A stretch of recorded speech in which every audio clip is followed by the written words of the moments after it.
کرب و جوار تا حد نگاہ، بلکہ پورے علاقے میں گھٹا ٹاپ اندھیرے کا راج تھا۔ ہاتھ کو ہاتھ سجائی نہیں دیتا تھا۔ یہی نہیں بلکہ اس علاقے میں کسی ذی روح کا تصور بھی نہ ہونے کے برابر تھا کہ اتنے میں حیرت کے سمندر میں غوطہ زن حقیقت سے روشناس کرتی عجیب و غریب کہانی چلیں آپ کے ساتھ شیئر کرتے ہیں۔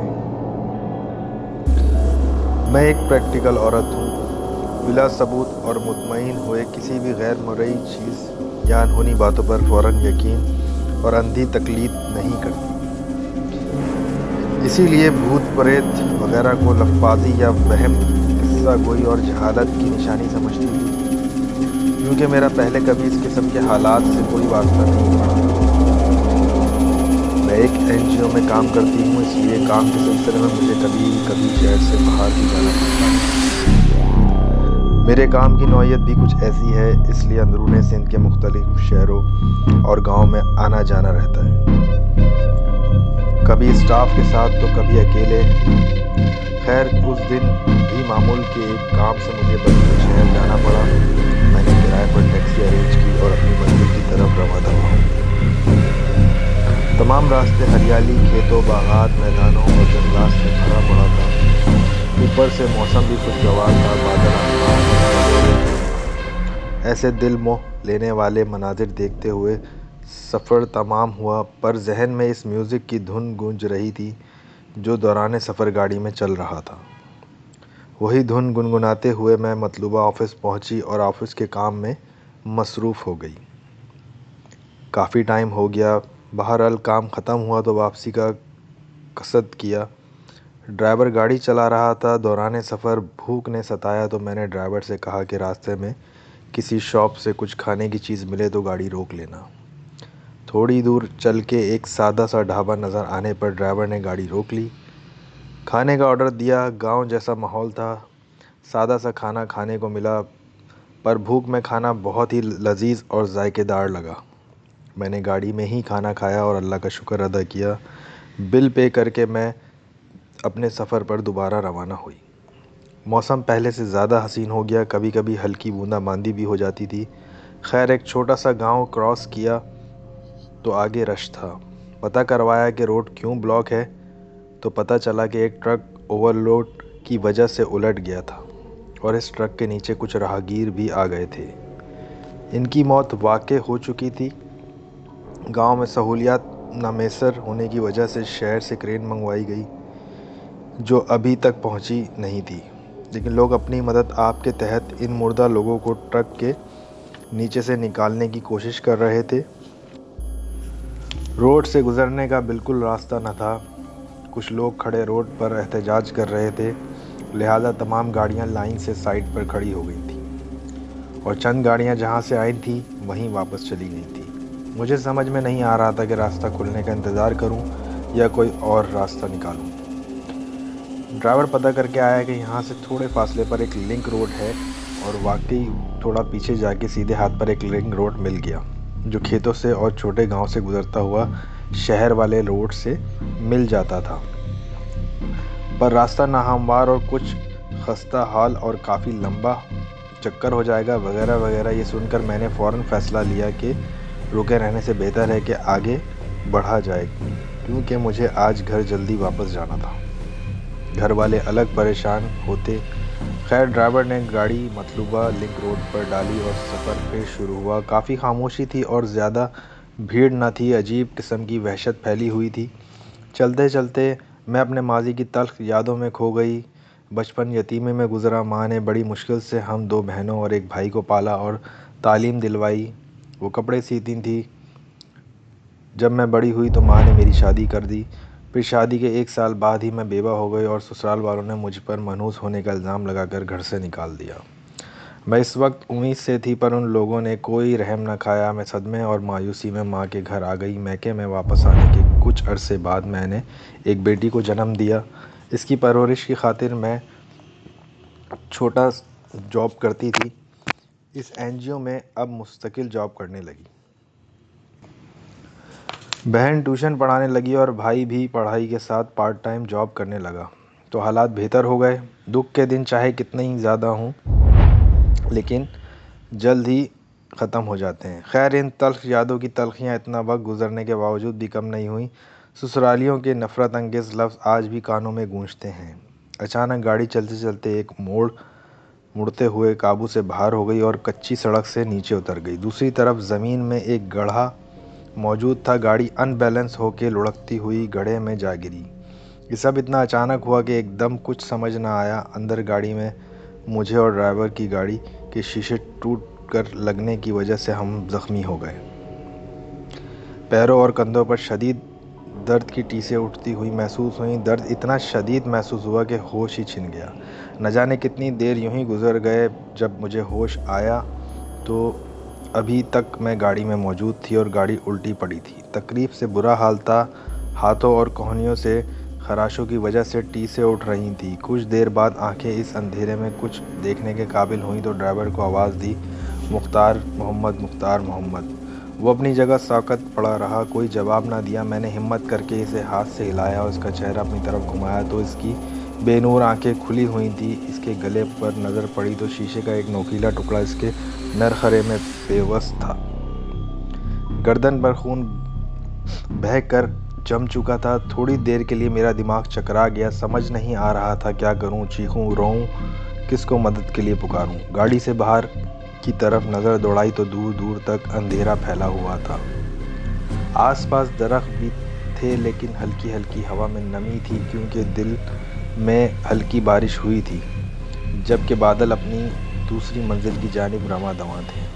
اس لیے چاند کو تھوڑی تھوڑی دیر میں اپنا روپ دکھانے کو وقت مل جاتا تھا اور چاندنی ہر سو پھیل جاتی تھی۔ میں نے سوچا کب تک ایسے پڑی رہوں گی۔ ایک دم مجھے اپنے دونوں موبائلوں کا خیال آیا۔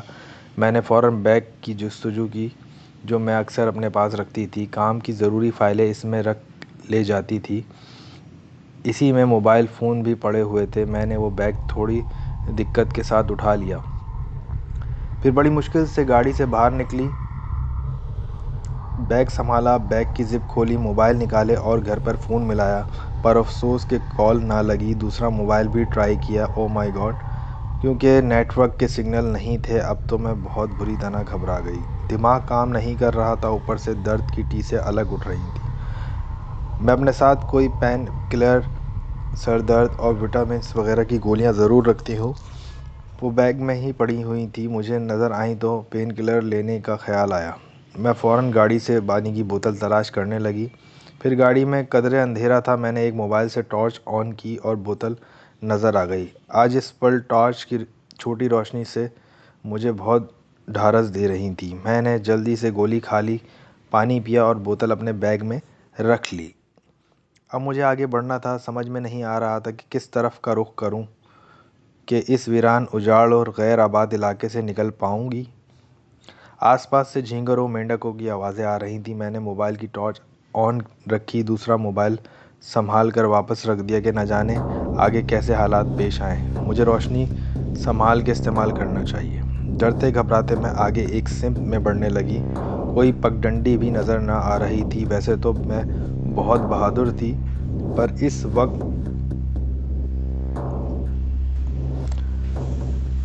وقت تنہا ایک انجان سنسان علاقے میں آ پھنسی تھی۔